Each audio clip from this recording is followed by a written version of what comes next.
சிறுக சேர்த்து அதுக்காக நிறைய கஷ்டங்கள் பட்டு அதுக்காக நிறைய விமர்சனங்களையும் தாண்டி பரவாயில்ல நம்ம ஜெயிக்கிறோன்னு ஃபேஸ் பண்ணி கடைசியாக ஜெயிச்சு இன்னைக்கு நின்று இருக்கோம். நேற்று தான் கிரகப்பிரவேசம் முடித்தோம். நேற்று நைட் அந்த வீட்டில் தூங்கியே ஆகணும்னு சொன்னாங்க. தூங்கிட்டு இன்னைக்கு காலையில் அப்படியே இந்த ஷோக்கு நாங்கள் காலையில் கிரகப்பிரவேசம் அன்னைக்கு இந்த வீட்டில் தூங்கணுமாங்க.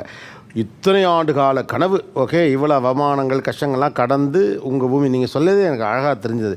கீழே பூமியிலேருந்து வானம் வரைக்கும் நம்மோட்டு தான் அப்படிங்கிற அந்த ஃபீல் இருக்குல்ல. நீங்கள் தூங்கி எந்திரிச்சு பார்த்தா விடிஞ்சு பார்த்தா நீங்கள் உங்கள் சொந்த வீட்டில் படுத்துருக்கீங்க. எப்படி இருந்தது அந்த ஃபீல்?